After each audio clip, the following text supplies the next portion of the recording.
Assalamualaikum dokter, sudah bergabungkan dengan kami?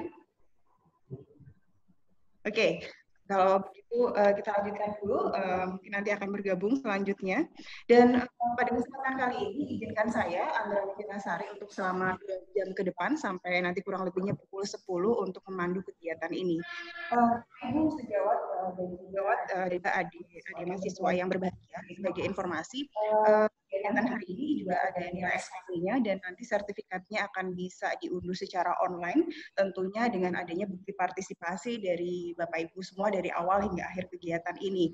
Dan bagi yang tidak bisa bergabung karena keterbatasan kuota, mungkin bisa menyaksikan secara langsung lewat live Instagram kami di kedokteran_unmus.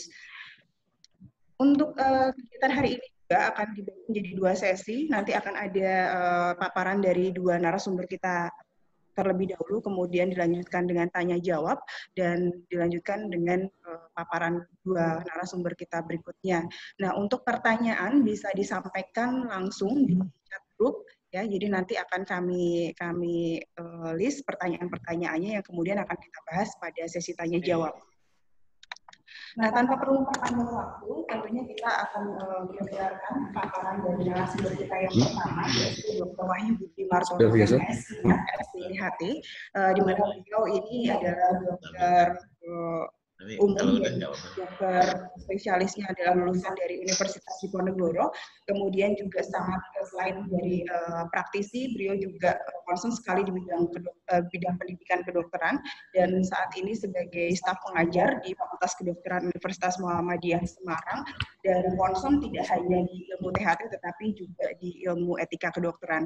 Sehingga tidak salah juga pada pagi hari ini, terutama di era pandemi ini, apakah dokter boleh memilih pasien, itu diberikan pada beliaunya. Memilah. Dokter boleh memilah pasien. Pada dokter Wahyu, kami persilakan waktu untuk memaparkan 15 menit. Terima kasih. Assalamualaikum warahmatullahi wabarakatuh. Yang terhormat teman sejawat, Bapak Ibu dokter sekalian, kemudian yang saya banggakan adik-adik mahasiswa, adik-adik koas. Untuk pagi kali ini kita belajar bersama, ya. Kita belajar bersama karena juga saya merasa masih belajar. Tema yang kita ambilkannya adalah apakah dokter berhak memilah pasien. Nah, untuk tema ini kita khususnya kita tinjau dari pandangan etika kedokteran.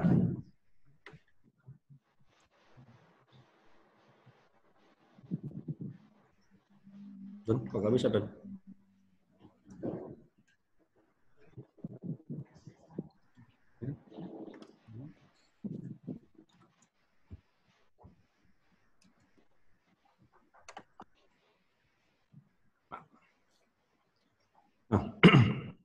Setiap dokter pada saat hendak dilantik pasti akan mengucapkan lafal sumpah dokter. Lafal sumpah dokter yang ada hubungannya dengan praktek sehari-hari hubungan antara dokter dengan pasien, diantaranya adalah saya akan senantiasa mengutamakan kesehatan pasien dengan memperhatikan kepentingan masyarakat.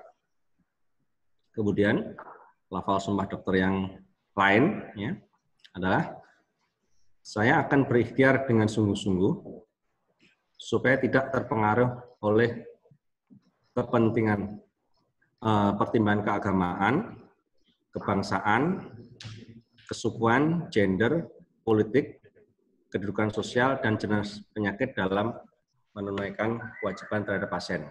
Ya, jadi dokter tidak boleh pilih-pilih, memperlakukan sama.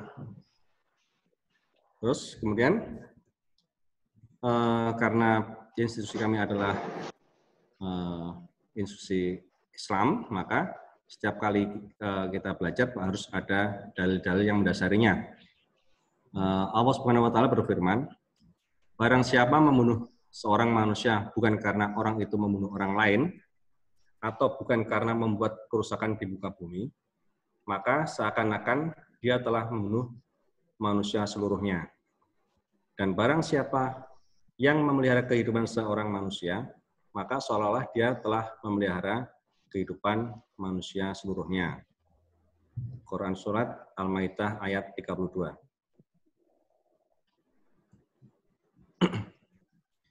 Kemudian Rasulullah SAW bersabda, sebaik-baiknya manusia adalah yang bermanfaat bagi orang lain. Dari cuplikan ayat suci Al-Quran dan hadis Nabi tadi, kita sebagai seorang dokter, terbuka di depan kita ladang amal yang seluas-luasnya apabila kita bersikap sebagai seorang dokter yang baik, dokter yang profesional. Tapi tentu tergantung niatnya. Kalau niat kita adalah ibadah, maka insya Allah di samping perpuluhan materi juga kita akan mendapatkan pahala dari Allah Subhanahu wa Ta'ala. Ya. Kemudian profesionalisme kedokteran atau profesionalisme seorang dokter. Untuk mendapatkan atau menjadi seorang dokter yang profesional, maka diperlukan 3 landasan. Landasan yang utama, yang paling bawah adalah yang kuat, yang paling besar adalah kompetensi klinik. Nah, kompetensi klinik ini diperoleh mahasiswa dengan adanya ujian UKM PPD, baik OSCE maupun CBT.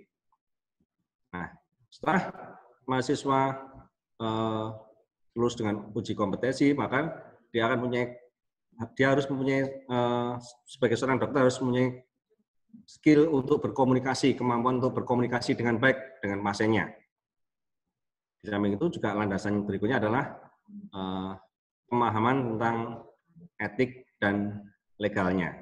Nah, dasar profesionalisme ini harus ditopang oleh tiang-tiang excellence atau keunggulan, humanisme atau kemanusiaan, kemudian accountability dan altruisme. Dengan adanya dasar dan tiang penopang inilah, maka insya Allah seorang dokter akan menjadi dokter yang profesional. Sekarang, apa bedanya memilih dan memilah? Memilih adalah menentukan sesuatu sesuai dengan kesukaan. Misalnya, suatu perusahaan membutuhkan karyawan 10 orang, yang mendaftar 15 orang. Nah, di sini karena hanya butuh 10, maka yang diambil hanya 10 saja, yang 5 disingkirkan atau tidak dipilih. Bagaimana dengan memilah? Memilah artinya adalah memisah atau membagi. Sebagai contoh, ada 10 orang karyawan baru. Nah, direktur perusahaan menyerahkan 10 orang tadi kepada bagian SDM. Oleh SDM, ke 10 orang tadi dipilah. Ada yang sebagai administrasi, tenaga keuangan, kemudian pengadaan barang, dan sebagainya. Jadi, memilah itu adalah memisah atau membagi sesuai dengan spesifikasi tertentu. Nah, sekarang, bolehkah dokter memilih pasien? Bolehkah dokter memilah pasien? Jadi ini ada dasarnya. Dokter memilih pasien artinya dokter memilih pasien berdasarkan ras, gender, status sosial, golongan, agama, pandangan politik, orientasi seksual, dan lain-lain. Dokter tidak boleh memilih pasien. Dokter harus melayani semua pasien dengan sama baiknya. Tidak tergantung pemilihan tadi. Kemudian, untuk dokter memilah pasien berdasarkan perlukah adanya tindakan, apakah sesuai dengan kompetensi yang dimiliki oleh dokter tersebut, apakah sesuai dengan APD yang tersedia, apakah sesuai dengan alatan yang tersedia, dan lain-lain. Pada Kode KIP tahun 2012 pasal 8, berbunyi seorang dokter wajib dalam setiap praktek medisnya memberikan pelayanan secara kompeten dengan kebebasan teknis dan moral sepenuhnya, serta kasih sayang dan penghormatan atas martabat manusia. Kemudian, Kode pasal 14 seorang dokter wajib bersikap tulus ikhlas dan mempergunakan seluruh keilmuan dan keterampilannya untuk kepentingan pasien yang ketika itu ia tidak mampu melakukan suatu pemeriksaan atau pengobatan. Atas persetujuan pasien untuk keluarganya, ia wajib merujuk pasien kepada dokter yang mempunyai keahlian untuk itu. Dari dua dasar itu dapat disebutkan bahwa dokter tidak boleh memilih-milih pasien. Semua harus diperlakukan dengan sama. Nah, tetapi jika kita menengok pasal 20 KODG 2012, maka setiap dokter wajib selalu memelihara kesehatannya supaya dapat bekerja dengan baik.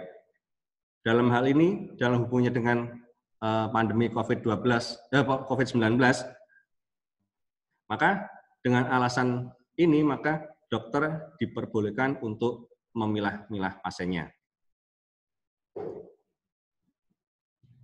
Hal itu juga tertuang pada SK MKEK nomor 16 tahun 2020 yang antara lain berbunyi, menghimbau tenaga medis memperhatikan keselamatan dirinya. Kemudian, saat kelangkaan APD, keselamatan tenaga medis dan tenaga kesehatan adalah sebagai prioritas utama. Ini juga sebagai dasar bahwa dokter boleh memilah-milah pasiennya. Kemudian, kaidah dasar bioetik yang terdiri dari respect for autonomy, beneficence, non-malfeasance, dan justice. Nah, pada saat terjadi pandemi, pada kondisi tertentu, dokter boleh memilih kaidah prima facie. Artinya, kaidah-kaidah dasar yang keempat kaidah dasar tadi bisa berubah sesuai dengan kondisi yang ada.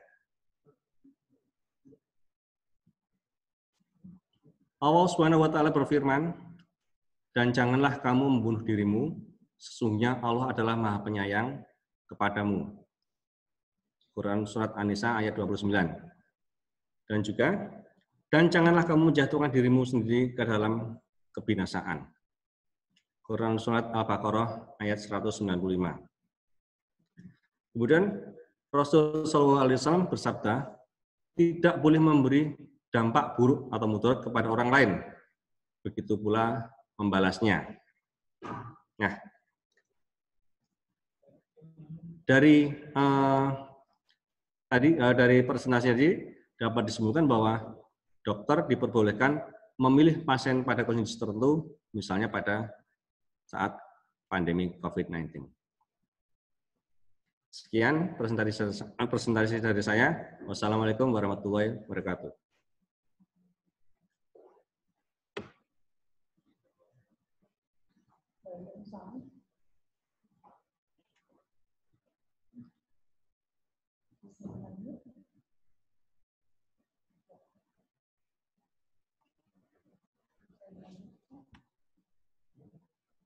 Waalaikumsalam warahmatullahi wabarakatuh. Terima kasih Dr. Wahyu. Untuk selanjutnya, paparan yang kedua adalah dari Dr. Muhammad Riza Setiawan, MOS. Beliau ini adalah dokter umum dan lulusan dari Universitas Islam Sultan Agung, kemudian telah menyelesaikan studinya S2 di Cyberjaya University College of Medical Science dengan Master of Science in Occupational Safety and Health. Dan tentunya memang terkait dengan materi yang akan ditampilkan, yang akan dipaparkan, bahwa memang pada kondisi saat ini aspek-aspek yang terkait dengan kedokteran okupasi, karena resiko pekerjaan tidak hanya, kami rasa tidak hanya dari segi tenaga medis saja, tetapi juga sektor-sektor pekerja yang lain, misalnya dari layanan publik, semuanya memiliki kesempatan yang sama untuk terpapar atau terinfeksi dari virus COVID ini, sehingga memang perlu kita bahas secara detail di sini, dan akan kita dengarkan penjelasannya dari Dr. Riza. Kami persilahkan Dr. Riza.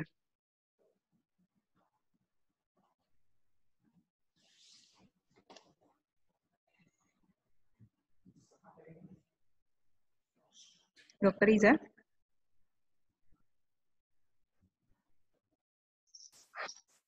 Ya, baik. Terima kasih Dr. Andra atas kesempatan yang diberikan. Yang saya hormati Bapak Ibu para dokter pembicara webinar pada pagi hari ini. Saya ingin konfirmasi saja, suara saya cukup jelas atau tidak? Baik, terima kasih. Mungkin bisa ditampilkan slide saya karena memang waktunya cukup terbatas dan hanya 15 menit yang diberikan oleh moderator.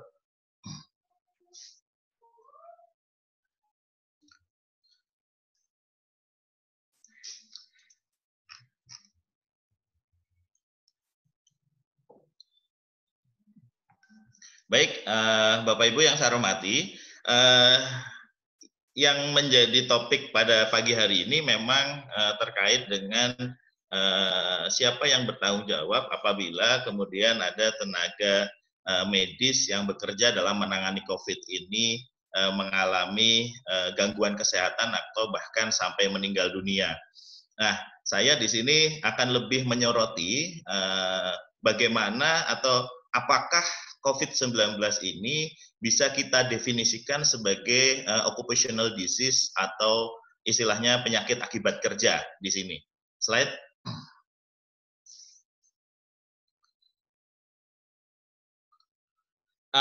Ada 3 topik bahasan yang mungkin akan saya sampaikan di sini. Yang pertama sendiri terkait dengan COVID-19, terkait epidemiologinya, patofisiologi, bagaimana cara penularan, kemudian terkait dengan penyakit akibat kerja, definisi penyakit akibat kerja itu apa, kemudian bagaimana cara mendiagnosis penyakit akibat kerja, kemudian apabila COVID-19 ini recognize atau ditentukan sebagai penyakit akibat kerja, maka manfaat apa yang bisa didapatkan oleh tenaga medis yang tertular atau mengalami COVID-19 ini, siapa yang harus bertanggung jawab terhadap pembiayaan dan mungkin setelah pasien ini sembuh atau setelah meninggal. Kemudian yang terakhir mungkin bagaimana peran kita seorang occupational safety and health professional dalam rangka COVID-19 ini. Slide. Bapak Ibu yang saya hormati, mungkin sedikit saya ingin menceritakan bahwa di seluruh dunia, di Malaysia, di Belgia, Eropa, Amerika, dan lain sebagainya, sebetulnya COVID-19 ini sudah direcognize sebagai salah satu occupational disease atau sebagai penyakit akibat kerja, terutama pada pekerja-pekerja tenaga medis yang bekerja di pelayanan kesehatan di rumah sakit dan berinteraksi langsung maupun tidak langsung dengan para pasien yang menderita atau terpapar COVID-19 ini. Kita tahu sampai beberapa saat yang lalu, saat ini sudah 80 tenaga medis terpapar corona COVID dan 24 meninggal dunia.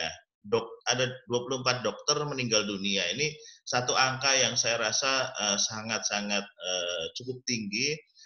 Kemudian perawat juga dari data terakhir itu ada 10 perawat yang meninggal dunia karena COVID.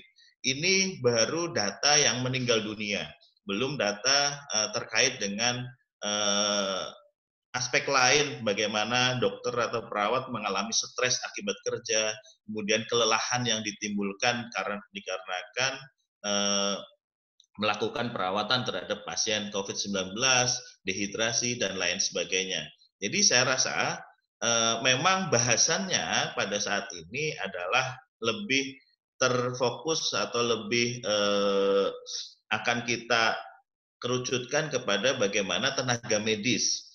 Memang masih banyak perdebatan yang menyatakan bahwa mungkin pada pekerja-pekerja lain juga bisa diterapkan bahwa COVID-19 ini merupakan salah satu penyakit akibat kerja.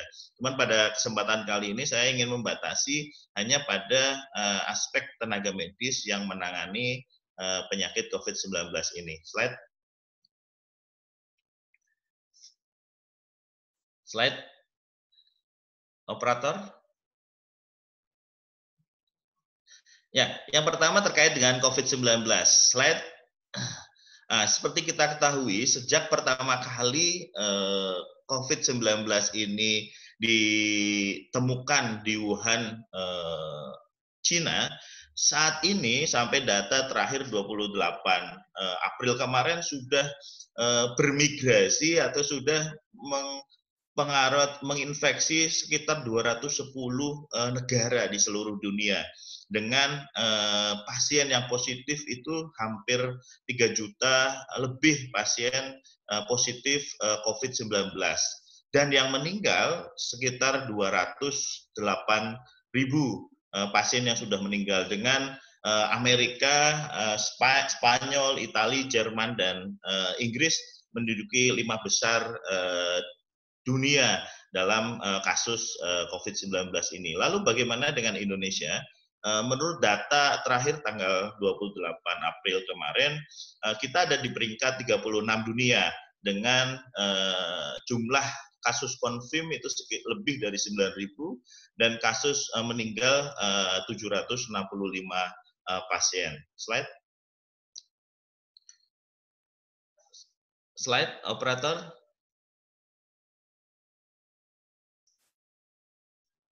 Nah, ini yang kemudian di Indonesia itu sudah menyebar di 34 provinsi. Jadi hampir di seluruh provinsi di Indonesia sudah terjangkit oleh COVID-19. Hal ini yang membuat COVID-19 ini memang sangat-sangat berbahaya dikarenakan persebarannya ataupun daya transmisinya itu yang sangat-sangat tinggi dan seolah-olah tidak bisa dicegah dengan cara apapun, sehingga memang tentunya kalau melihat aspek epidemiologi ini sangat penting bagi setiap institusi, dalam hal ini institusi kesehatan seperti rumah sakit, puskesmas, dan lain sebagainya, untuk betul-betul mencermati bagaimana kemudian kita harus menangani ataupun melakukan tata laksana terhadap penyakit COVID-19 ini. Slide.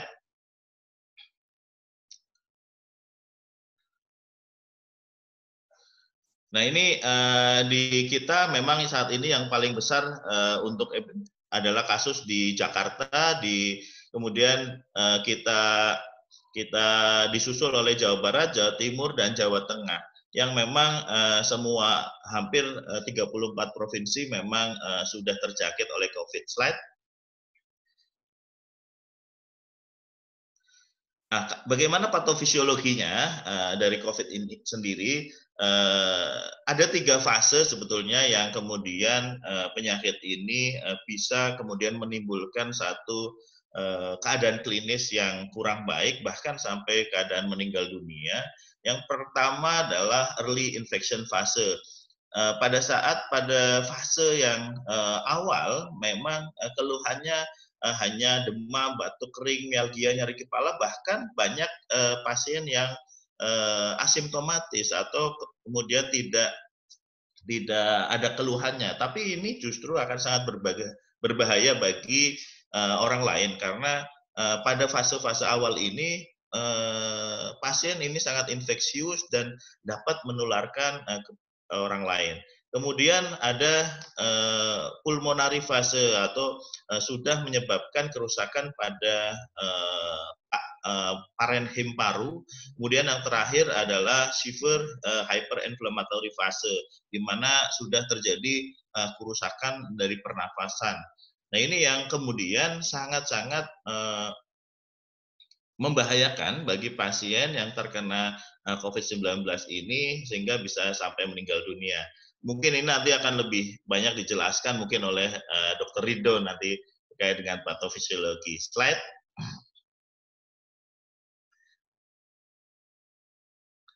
Nah, ini yang kemudian bagaimana cara penularannya. Kalau kita ambil dari beberapa literatur, cara penularan ada beberapa cara penularan. Yang pertama dengan droplet transmission. Ini yang memang secara utama, penularan utama yang membuat COVID-19 ini bisa menyebar dari pasien ke orang lain. Droplet ini bisa secara langsung maupun secara tidak langsung.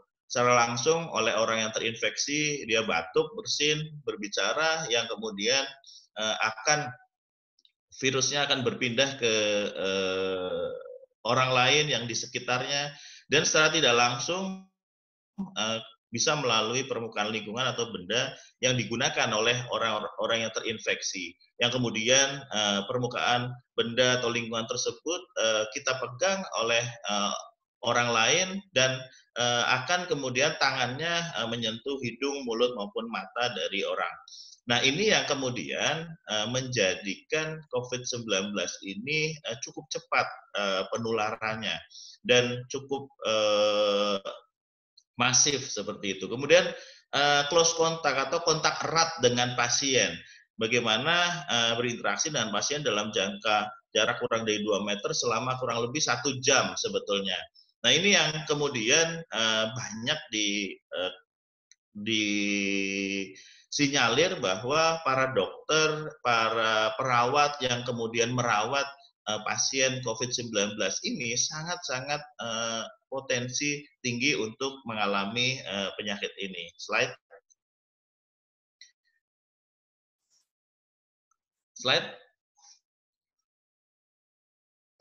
Nah, lalu apa itu penyakit akibat kerja?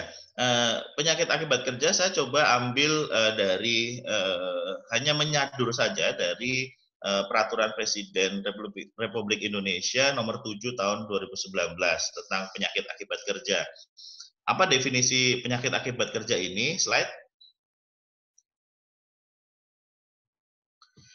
Dalam pasal 1 disebutkan bahwa penyakit akibat kerja adalah penyakit yang disebabkan oleh pekerjaan dan atau lingkungan kerja.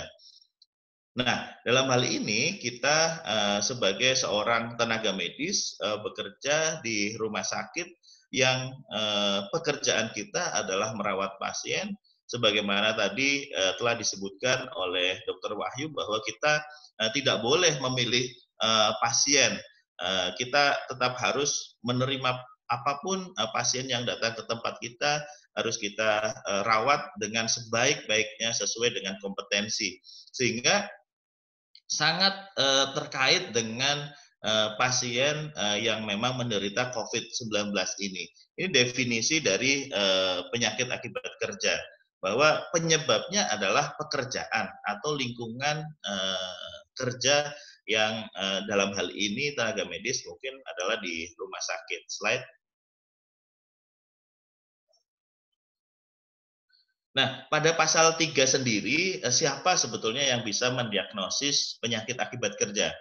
Yang bisa melakukan diagnosis penyakit akibat kerja ini adalah dokter atau dokter spesialis yang berkompeten di bidang kesehatan kerja. Memang di negara kita, di Indonesia, saat ini sudah ada dokter spesialis okupasi yang memang banyak kemudian bekerja di rumah sakit, di perusahaan, dan di tempat-tempat yang memang membutuhkan penanganan terkait dengan kesehatan kerja. Ada juga dokter yang profesional di bidang occupational safety and health. Ini juga bisa sebetulnya ikut mendiagnosa bahwa penyakit yang diderita itu adalah satu penyakit akibat kerja. Lalu bagaimana cara kita melakukan diagnosis penyakit akibat kerja ini sendiri? Slide. Slide. Nah, ada 7 langkah diagnosis penyakit akibat kerja, Bapak Ibu dan rekan-rekan. Yang pertama adalah tentukan diagnosis klinis penyakit. Kita langsung saja mungkin sampel kasus seperti itu ya, bahwa satu dokter di rumah sakit X sudah terdiagnosis bahwa dia positif COVID-19. Jadi dari hasil mungkin swab PCR yang dilakukan, dokter tersebut sudah terdiagnosis positif COVID-19. Artinya diagnosis klinis ini harus tegak betul. Jangan sampai diagnosis klinis belum tegak, kemudian kita sudah mengarahkan bahwa penyakit ini disebabkan oleh virus atau COVID-19 ini. Kemudian langkah yang kedua adalah tentukan pajanan apa yang selama ini dialami oleh pekerja. Pajanan yang dimaksud adalah satu hazard atau satu faktor bahaya yang kemudian terpapar ke para dokter atau para perawat. Dalam hal ini yang kemudian bisa kita ambil kesimpulan adalah pajanan biologi. Ini menjadi satu pajanan yang terpapar ke para dokter atau ke para perawat yang sedang merawat tenaga kerja yang sedang merawat pasien COVID-19 ini. Sehingga bisa jadi pajanan biologi ini berupa virus corona ini kemudian terpapar ke dokter atau ke perawat yang melakukan tata laksana perawatan terhadap para pasien. Kemudian ini artinya sudah jelas. Kemudian diagnosis klinis jelas, kemudian pajanan yang kemungkinan didapatkan juga jelas, dari hasil lab-nya itu juga sudah jelas bahwa pasien ini terinfeksi oleh COVID-19 yang kemungkinannya adalah pada saat dia merawat pasien. Pelajari dan pastikan hubungan antara diagnosis klinis dengan pajanan tersebut. Ini juga sudah sangat jelas bahwa penyakit COVID-19 ini sangat erat kaitannya dengan virus corona. Nah, ini juga menjadi satu momen yang penting bahwa memang ada hubungan antara COVID-19 dengan virus corona. Langkah yang keempat adalah pelajari dan pastikan jumlah padanan yang diterima cukup besar. Dalam hal ini kita belum tahu seberapa ganasnya virus corona ini, baik dia misalnya dalam jumlah yang sedikit atau besar itu bisa kemudian menimbulkan penyakit pada dokter atau perawat. Kemudian langkah kelima, pastikan periksa dokumen untuk mencari tahu kemungkinan faktor lain yang mempengaruhi penyakit pekerja. Nah, Bapak Ibu, dalam hal ini nanti yang akan menjadi bahwa penyebab penyakitnya pada dokter atau pada perawat yang meninggal yang disinyalir karena COVID-19 ini apa? Apakah memang karena COVID-nya atau karena kemudian dia punya penyakit penyerta seperti misalnya penyakit jantung, diabetes mellitus yang saat ini disinyalir banyak menjadi komorbid pasien-pasien yang meninggal karena COVID-19 ini. Nah, ini juga harus dicari tahu. Kalau kemudian pasien tersebut ternyata menderita DM, tetapi diabetesnya ini tidak kemudian menimbulkan kematiannya, ini artinya sudah jelas bahwa penyebabnya adalah COVID. Kemudian cari kemungkinan lain yang dapat menyebabkan penyakit, ini juga sebagai faktor-faktor lain, dan buat keputusan apakah penyakit disebabkan oleh pekerjaan. Nah, ini 7 langkah diagnosis penyakit akibat kerja ini memang harus dilakukan oleh dokter spesialis kedokteran okupasi ataupun dokter yang berkompeten di okupasi ini. Slide. Nah, kemudian apabila kita sudah kemudian mendiagnosa pasien tersebut dengan COVID-19 dan ini merupakan penyakit akibat kerja, maka berdasarkan Perpres tadi nomor 7 tahun 2019 bahwa pekerja yang didiagnosis menderita penyakit akibat kerja berdasarkan surat keterangan dokter berhak atas manfaat JKK. JKK ini adalah jaminan kecelakaan kerja meskipun hubungan kerja telah berakhir. Jadi meskipun kemudian pekerja tersebut sudah meninggal, tetap dia harus mendapatkan manfaat dari jaminan kesehatan kerja yang sudah didaftarkan oleh tempat kerjanya kepada BPJS Ketenagakerjaan mungkin. Slide.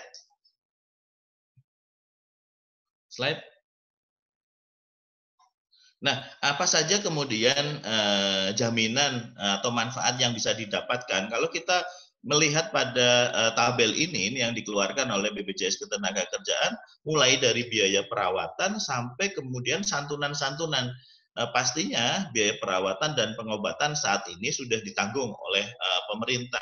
bahwa kebutuhannya pun unlimited, semua ditanggung oleh pemerintah tanpa penderita mengeluarkan biaya sama sekali. Tapi saya ingin mencoroti santunan yang kemudian harus diberikan kepada mereka yang kemudian meninggal dunia, yang kemungkinannya disebabkan oleh COVID. Terutama dalam hal ini adalah dokter ataupun perawat yang bekerja. Adalah santunan sekaligus sebesar 60% dikali 80 bulan upah. Kemudian santunan berkala 200.000 dikali 24 bulan sekaligus. Kemudian ada biaya pemakaman, ada beasiswa anak peserta. Nah ini saya rasa yang kemudian harus dicermati oleh para pemberi kerja, dalam hal ini rumah sakit, bahwa mereka sebetulnya pada saat mereka mampu untuk menetapkan bahwa kasus ini adalah penyakit akibat kerja, maka menjadi hak bagi pasien, menjadi hak bagi keluarga untuk mendapatkan santunan-santunan yang memang sudah ditetapkan oleh pemerintah, seperti itu. Slide.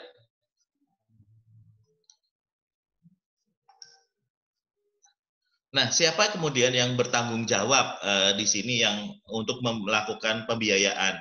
Kalau kita lihat di Peraturan Menteri Keuangan Nomor 141 tahun 2018 tentang koordinasi antar penyelenggara jaminan dalam pemberian manfaat dan pelayanan kesehatan, ini ada koordinasi antara BPJS Ketenagakerjaan dan BPJS Kesehatan.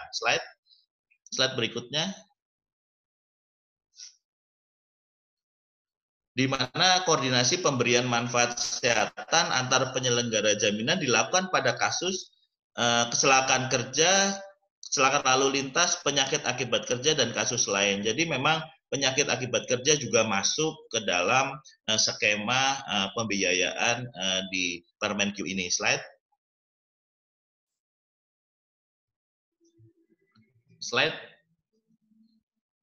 Nah, ini koordinasi yang kemudian bisa dilakukan.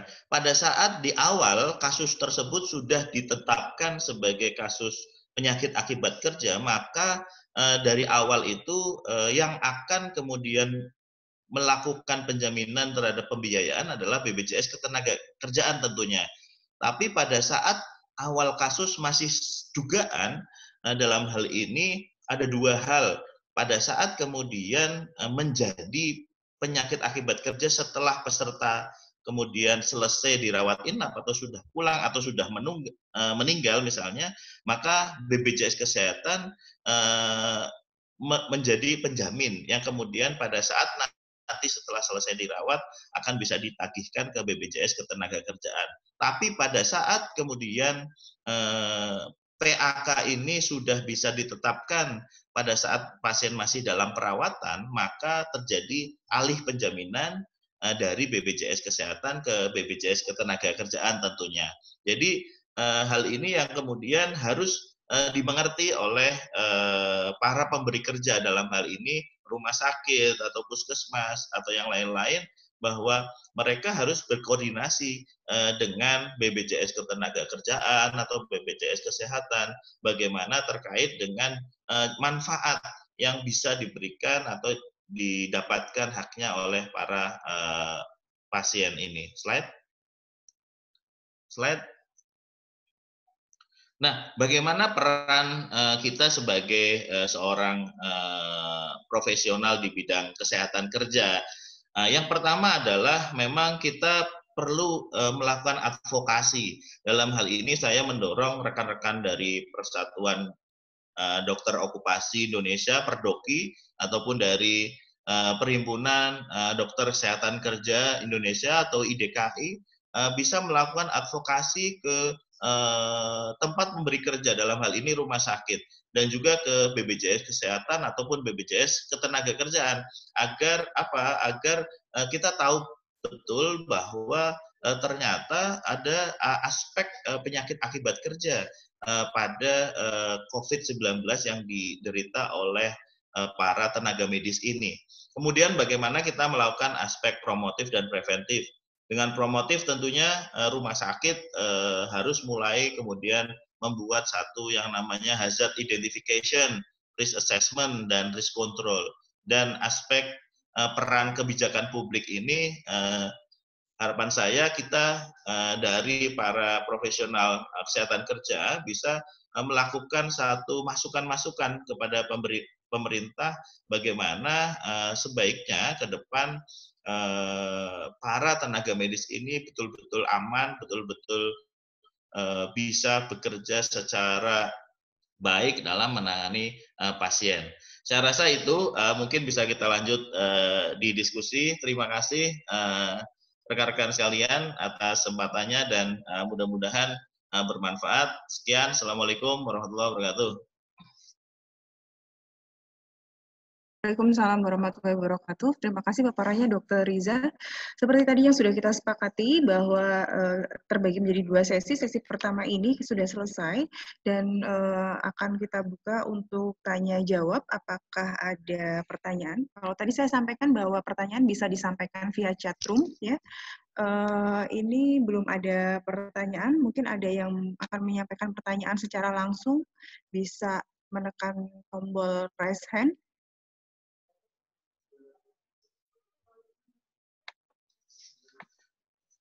Adakah pertanyaan terkait dari materi yang sudah dipaparkan oleh 2 narasumber kita, yaitu terkait dengan apakah dokter diperbolehkan untuk memilah pasien, yang tadi sudah dijelaskan panjang lebar oleh Dr. Wahyu Budi Martono, dan juga terkait dengan aspek kedokteran okupasi dari COVID-19.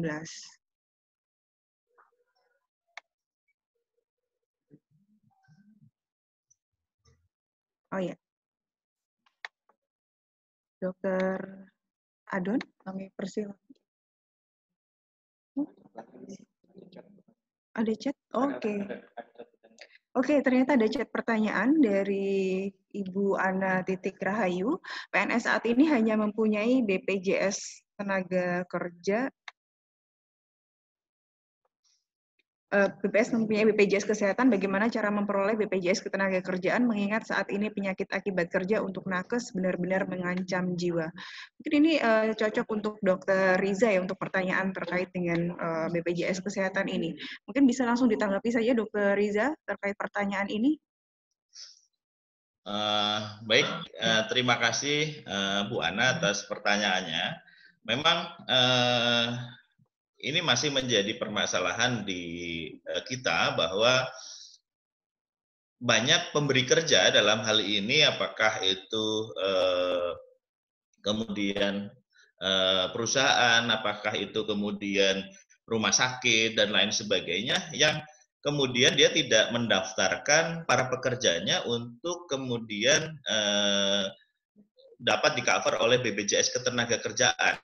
Nah, ini sebetulnya yang kemudian harus diadvokasi oleh rekan-rekan bahwa merupakan satu kewajiban sebetulnya bagi para pemberi kerja untuk kemudian mendaftarkan atau memberikan jaminan kesehatan kepada para pekerjanya. Dalam hal ini memang tidak hanya jaminan kesehatan saja, akan tetapi juga jaminan hari tua, kemudian jaminan kematian, dan lain-lain, jaminan kecelakaan kerja, dan lain sebagainya. Nah, ini jaminan-jaminan ini hanya ada di BPJS Ketenagakerjaan. Saran saya sebetulnya kalau kemudian belum punya BPJS Ketenagakerjaan, maka mungkin bisa ditanyakan kepada pemberi kerjanya, entah itu dari perusahaan, entah itu dari rumah sakitnya, dan lain sebagainya. Tapi kalau saya lihat sebetulnya kalau di tempat kami atau di beberapa rumah sakit itu sebetulnya dokter, kemudian perawat, kemudian pekerja non-medis bahkan itu sudah kita beri, kita cover dengan jaminan BPJS Ketenagakerjaan. Jadi sebaiknya memang harus diadvokasi atau harus ditanyakan betul ini, karena ini merupakan hak sebetulnya bagi para pekerja itu untuk mendapatkan satu jaminan hari tua, jaminan kematian, jaminan kecelakaan kerja, dan lain sebagainya. Saya rasa seperti itu, Bu Andra. Bu Ana, mudah-mudahan bisa Terima kasih menjawab. Dokter Iza. Jadi memang perlu untuk advokasi ya lebih lanjut memang karena saat ini mungkin kedokteran okupasi belum begitu terlalu diperhatikan ya Dok ya, Ya. sehingga memang pentingnya bagi kita untuk membuka wawasan lebih luas lagi dan harapannya dengan adanya ini juga bisa menjadi sarana kita untuk bisa meningkatkan advokasi terutama ke pihak-pihak perusahaan yang terkait dan kami rasa juga tidak hanya ke aspek pekerja medis saja tetapi juga pekerja non resiko tidak hanya ke petugas medis tetapi mungkin juga petugas layanan publik yang saat ini pada era Covid ini masih diharuskan untuk bekerja ya Dok ya. Baik, untuk pertanyaan berikutnya juga ada dari Dokter Hadi, ingin bertanya, masih ke Dokter Iza, saat ini saya bekerja di perusahaan, apakah rapid test boleh dilakukan oleh perusahaan kepada karyawannya, atau seharusnya dilakukan oleh pihak pemerintah, atau puskesmas atau rumah sakit? Terima kasih Dr. Andra atas pertanyaannya. Kalau hal ini saya rasa terkait teknis mungkin ya, bahwa kemudian rapid test dilakukan atau dikerjakan oleh perusahaan, kalau menurut saya memang tidak menjadi masalah. Yang penting bahwa yang kemudian melakukan pemeriksaan atau rapid test ini adalah memang orang yang memang punya kompetensi di situ. Dalam hal ini adalah di bawah supervisi dokter spesialis patologi klinik. Artinya apa? Artinya bahwa interpretasi terhadap rapid test sendiri memang kemudian membutuhkan satu ekspertis dari dokter spesialis patologi klinis. Jadi kalau kemudian dilakukan di perusahaan ataupun di tempat lain, tapi perusahaan tersebut bekerja sama dengan misalnya dengan rumah sakit yang memang punya kompetensi untuk melakukan rapid test, saya rasa tidak menjadi masalah saya rasa. Jadi ini juga yang banyak saat ini sebetulnya dilakukan oleh beberapa instansi.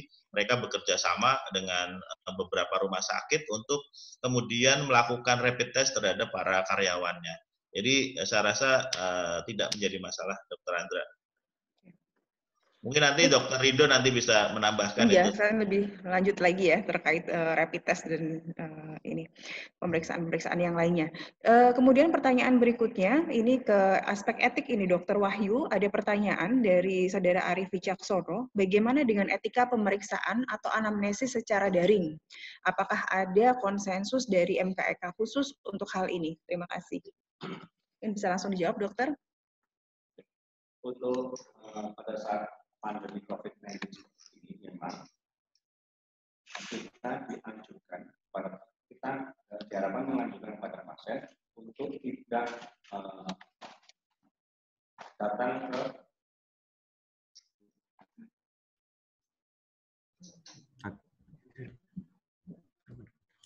Oke, saya ulangi. Memang untuk saat pandemi COVID-19 ini kita diharapkan menganjurkan pasien untuk tidak datang ke rumah sakit atau tidak tatap muka secara langsung. Pada saat kondisi normal, memang dokter selayaknya harus memeriksa pasien meliputi anamnesis dan pemeriksaan fisik secara langsung, karena yang namanya dasar diagnosis adalah paling tidak terdiri dari anamnesis dan pemeriksaan fisik.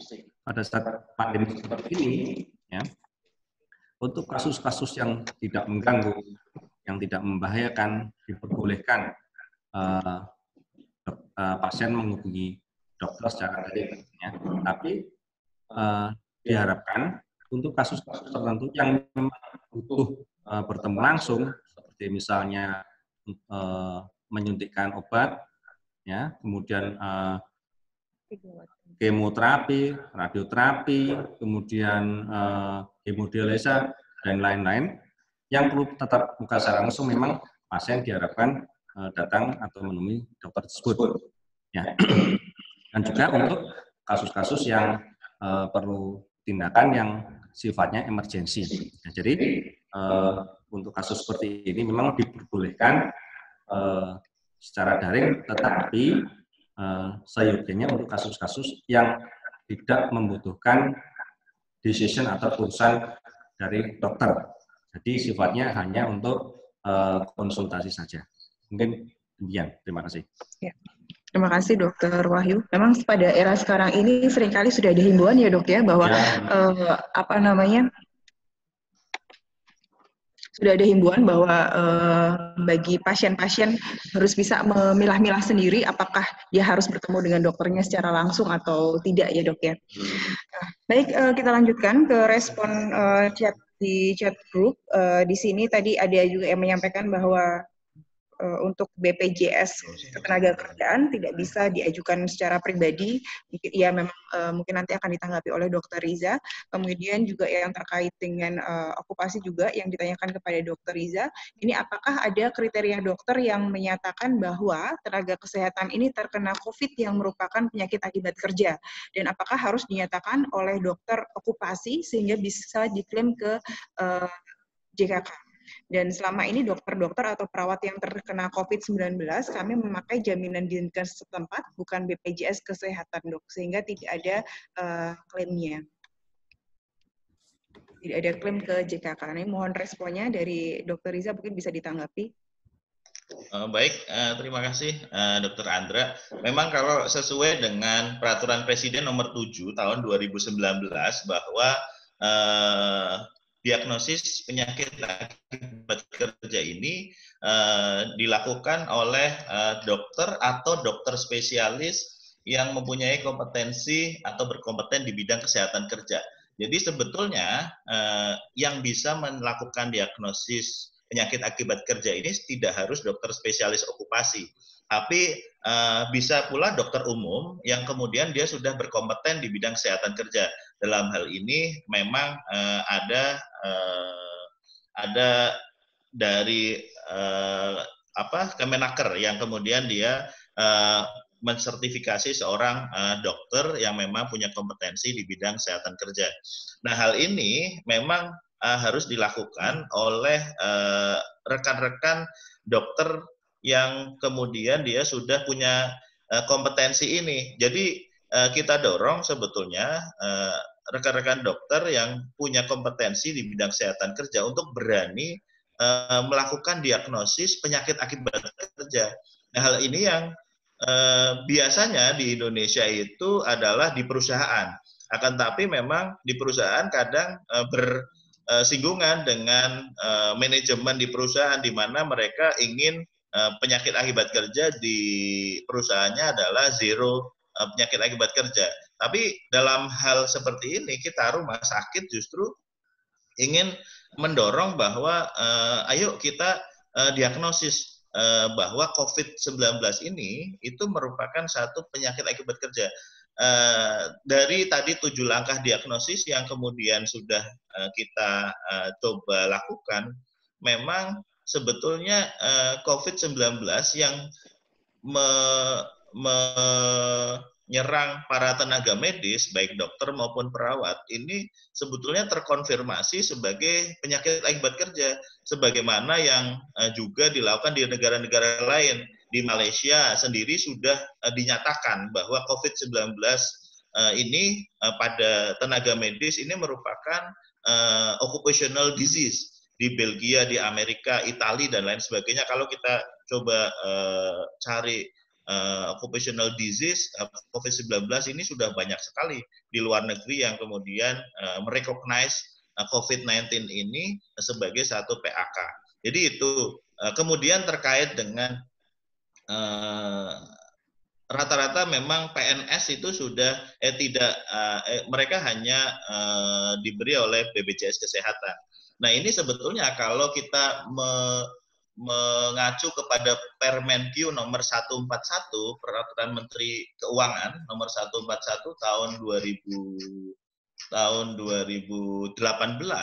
sebetulnya tidak hanya BPJS Kesehatan dan BPJS Ketenagakerjaan saja penjamin di sini, termasuk juga PT Taspen, PT Asabri, PT Jasara Harja maupun penyelenggara jaminan lain yang memberikan manfaat pelayanan kesehatan. Jadi biasanya kalau PNS ini mereka sudah di-cover juga oleh PT Taspen. Nah, ini bisa berkoordinasi sebetulnya antara pemberi kerja dalam hal ini misalnya rumah sakitnya, dalam hal ini misalnya puskesmasnya atau dinasnya, memang berkoordinasi dengan PT Taspen atau mungkin BPJS Ketenagakerjaan. Kalau kami di rumah sakit swasta, kami memang mewajibkan para pekerja kami itu punya double jaminan, yaitu jaminan BPJS Kesehatan maupun jaminan BPJS Ketenagakerjaan, seperti itu. Mudah-mudahan bisa menjawab, Dr. Andra, rekan-rekan yang sepertinya memang cukup banyak saya lihat yang bertanya. Banyak yang tertarik untuk menanyakan terkait dengan okupasinya nih dokter. Tapi karena keterbatasan waktu, jadi untuk saat ini kita akan beralih ke sesi berikutnya.